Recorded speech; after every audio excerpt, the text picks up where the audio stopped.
जब सुबह हमारी मम्मा को वहाँ पे लेके पहुंचे तो हम लोगों को पता चला हमारी मम्मा इस दुनिया में नहीं थी। लेकिन ये सारा जो जुल्म कराया ना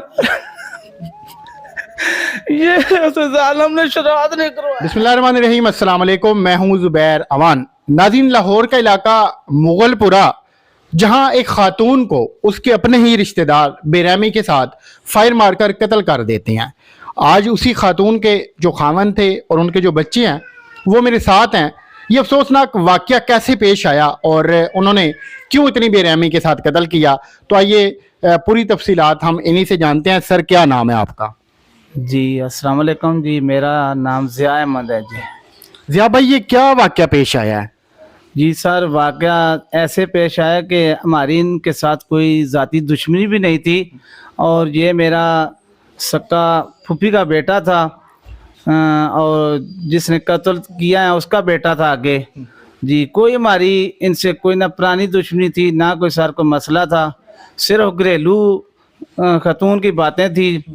उसी वजह से इसने मुझे 2-3 दफ़ा अपने घर में अपना बेटा भेजा कि आप दोनों मियाँ भी आएँ और मेरी बात सुने, मैंने कुछ तस्दीक करनी है।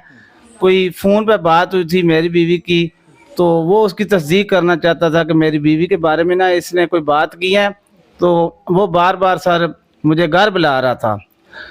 फिर उसने मुझे एक मैसेज किया। उसके बाद मेरा एक भाई था, उसको फ़ोन किया कि मैं उन दोनों को बुला रहा हूँ कि कोई बात की तस्दीक करनी है, लेकिन उसने कहा यार कोई ऐसा मसला नहीं है, तो छोड़ो ये छोटी छोटी बातें।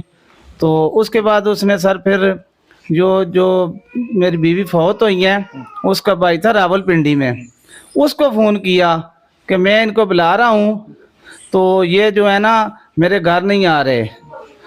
उसके बाद सर फिर ऐसे हुआ, ये भी मैंने उसने भी इनको उसको कहा कि यार छोड़ें, कुछ ऐसी बात नहीं है जो आप इतना इशू बना रहे हैं। इसके बाद सर इसने ना मुझे 5 तारीख थी, इतवार का दिन था, मैं उधर बरकत मार्केट में बैठा हुआ था, तो इसने मुझे फ़ोन किया कि मेरे रिश्तेदार ही हैं मामू सईद और मामू ज़ुबैर, उनके घर बैठा हुआ था। उसने कहा मैं इधर बैठा हूँ, तो आप ऐसा करें मियाँ बीवी दोनों आ जाएं, तो उधर बैठ के बात कर लेंगे। इसने ना सर फ़ोन पे मुझे थोड़ा सा ना डिसाइड किया, प्रेशर दिया, उल्टी सीधी बातें की मेरे घर के बारे में।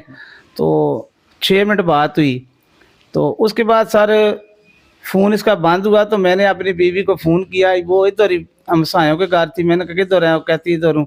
मैंने कहा कि आप ऐसा करें, आप मामू सईद के घर जाएं, तो वो शराद उधर बैठा है, तो आप उधर पहुंच जाएं, मैं भी इधर से आ रहा हूं, तो उधर बैठ के बात कर लेंगे। तो सर जब ये इधर से उधर गई, तो वो उसने मेरी बीवी ने कहा वो तो इधर से चला गया है। तो मैंने कहा आप इधर ही बैठें, तो मैं ना आ रहा हूँ, तो फिर आगे चलेंगे जिधर भी जाना है। तो जब मैं उधर पहुँचा सर, तो मैंने उनसे पूछा, मामू ज़ुबैर और सईद थे, मैंने कहा वो शराद इधर आया था, मुझे फ़ोन पे बात की है उसने मेरे साथ। तो वह कहते थे कि उसने फ़ोन आया है और कान पे लगाया है तो बाहर चला गया। मैंने कहा चलो ठीक है। मैंने फिर अपनी बीवी को साथ लिया सर। यहाँ इन कातलों का घर है, जहाँ हम इनसे आगे चले गए। आगे मेरे मामू का घर है, उसका नाम है मोहम्मद शहजाद। हम उसके घर चले गए। उधर मैं भी मेरी बीवी बैठे, उन्होंने चाय बनाई, बिस्कुट लाए, सारा कुछ। हम उधर बैठे रहे काफ़ी देर। फिर मैंने अपने मामू को भेजा इनके घर, ये जो शराज हैं। मैंने कहा जाओ इससे पूछो, ये रोज़ मुझे बुलाता है, कोई बात करनी है, कोई बात करनी है, कोई ऐसी बात तो है नहीं जो इतना डिसाइड कर रहे हैं। तो जब सर ये उधर गया तो वापस फिर आया। उसने कहा कि वो थोड़ा गुस्से में है, लेकिन आप ऐसा करें हम चलते हैं तो बात कर लेंगे। मैंने कहा चलो फिर हम सारे चलते हैं, आप भी हमारे साथ चले, मामू मेरा भी, मामी भी, छोटे बच्चे, हम सारे भी, मियाँ बीवी सारे उनके घर के। मैंने कहा कि इनके घर के अंदर नहीं जाना, बाहर गली में ही बात करनी है जो भी करनी है। तो जब सर हम गली के बाहर पहुँचे दरवाजे पे, तो हमने ना, मेरे मामू ने आवाज़ दी उसको कि शराज बाहर आओ। तो पहले उसका बेटा आया जी अब्दुर्रहमान। उसके बाद फिर मैंने कहा ये आप ऐसा करें, अपने बाप को भेजें। तो उसके बाद उसका बाप आया सर। जब सर वो आया तो उसने ना मुझे बंदों के सामने यहाँ पे मुक्का लगाया, ये ऐसे पूरा ज़ोर से। तो मैंने ना अपना आप संभाल के सर उसको ऐसे हाथ से पीछे किया। तो उसका बेटा साथ ही खड़ा था। उसने कहा फायर खोल दें। वो सामने गया और उसने डायरेक्टली फायर सीधे शुरू कर दिए। ऐनी शाहिदीन उधर बहुत से कि अल्लाह ने मुझे तो बचा लिया। मैं थोड़ा नीचे हुआ, कई लोग इधर भागे, कोई उधर भागा। तो मैं सामने ना, मेरा मामू का घर है जिधर से हम आए थे, मैं अंदर चला गया। उन्होंने कुंडी लगा दी। तो फिर ये शराद है जो फिर घर गया। मुझे पता चला, मामी बता रही थी कि बच्ची ने बताया ये घर से राइफल ले आया दोबारा। फिर जाके पहले तो मुझे ने पकड़ने की कोशिश की कि कंट्रोल आ जाए तो फायर लग जाए इसको, लेकिन अल्लाह ताला ने बचाना था। तो फिर ना सर 2 मिनट के बाद मेरा मामू छोटा आया। तो उसने बताया कि आपकी बीवी को ना फायर लग गया है। तो फिर मैं जब उधर गया सर, जब मैंने देखा तो मेरी बीवी ज़मीन पर लेटी हुई थी। मैंने उसके ऐसे हाथ रखा सर पे, ऊपर उठाया, लेकिन ना वो सर बोल सकती थी, ना उसने मेरे साथ कोई बात की। जब इतनी में 1122 वाले भी आ गए थे, 15 पे कॉल चली हुई थी। तो हम उसको इधर से ज़ख्मी हालत में जब न्यू अस्पताल पहुँचे तो उसकी सर आखिरी सांसें जो हैं वो उधर न्यू अस्पताल में ख़त्म हो गई। आप ये देखें कि मामूली सी तलख कलामी थी और उसकी वजह से कैसे उन्होंने बेरहमी के साथ फायर मार दिए। ये बच गए, जबकि इनकी जो वाइफ है उनकी डेथ हो गई। अब पकड़े गए हैं ये जालिम लोग। सर ये दोनों पकड़े हुए हैं। सारी प्लानिंग जो की है ये बाप ने की है और बेटे से हम दोनों को कत्ल कीजिए उन्होंने कोशिश किया, लेकिन मेरी बीवी तो दुनिया से जा चुकी है और मुझे अल्लाह ताला ने सर बचा लिया है। वो पता नहीं मेरी जिंदगी थी, लेकिन ये सारा जो जुल्म कराया ना ये उस जालिम ने शराद ने करवाया है।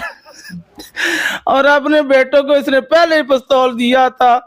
ये मुझे अंदर बुला रहे थे लेकिन मैं अंदर नहीं गया, उधर दरवाजे पे खड़े थे। सारी यानी शाहिदीन गवाह है इस चीज के कि इन्होंने इतने पैर किए। उधर और भी बच्चे थे, बड़े थे, बीबियां थी, उनको भी फायर लग सकता था, लेकिन इन्होंने सारे इतनी अनता किया। हमारी कोई दुश्मनी नहीं थी, कोई हमने जुल्म नहीं किया था, लेकिन इसने मेरे 5 बच्चों से अपनी माँ का जो है ना साया उठा लिया। आप ये देखें कि ये साथ में इनकी छोटी सी मासूम सी बच्ची है और वो भी बैठ के रो रही है। बेटा, क्या सजा मिलनी चाहिए इन जालिमों को जिन्होंने आपकी मम्मा को कत्ल किया है?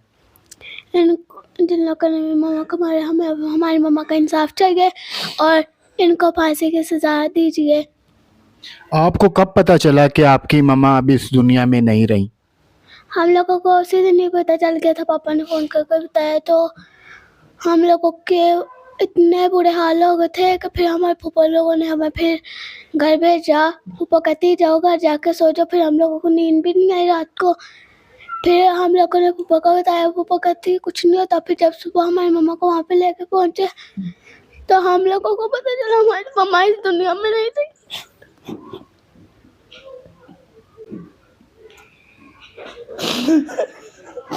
नाज़रीन, आप ये देखें कि ये छोटी सी बच्ची है, अब ये अपनी माँ के बगैर ये कैसे जिएगी और कैसे ज़िंदगी गुजारेगी। ये तो बेचारी अपने आबाई घर में थी जहाँ इन्हें कॉल जाती है कि आपकी मम्मा के साथ इतना बड़ा जुल्म हो गया है। बेटा, क्या नाम है? रोएब। आप उस वक़्त कहाँ थे जब आपकी मम्मा के साथ ये सब कुछ हुआ? हम घर में थे। उधर गांव में? नहीं, इधर। आपकी जब मम्मा यहाँ से जाने लगी थी आपको मिल के गई थी वो ना, हम ना गली में खेल रहे थे, वो कहती घर चले जाओ। हमने कहा अच्छा। फिर हम घर चले गए। फिर हम पहले में ला के फिर हमारे दरवाजा खड़काया, कहती तुम्हारी मम्मा को गोली लग गया है। सर जी ये पकड़े गए हैं जालिम लोग? जी दोनों पकड़े हुए हैं सर। अब मुझे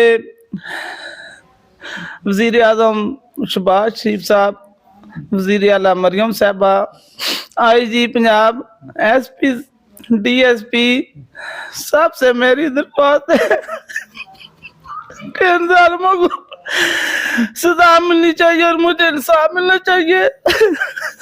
मैंने 17 साल खिदमत की अपने इदारे की और मैंने वज़ीर आज़म साहब के घर, वज़ीर आला साहब के घर में भी मैंने खिदमत की है।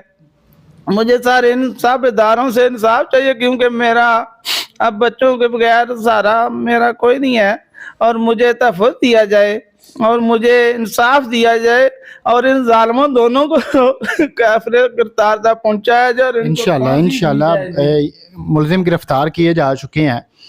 अब ये उन लोगों की जिम्मेदारी है जिन्होंने इंसाफ देना है। ये इन लोगों के, इन बच्चों के आंसू रायगां नहीं जाना चाहिए।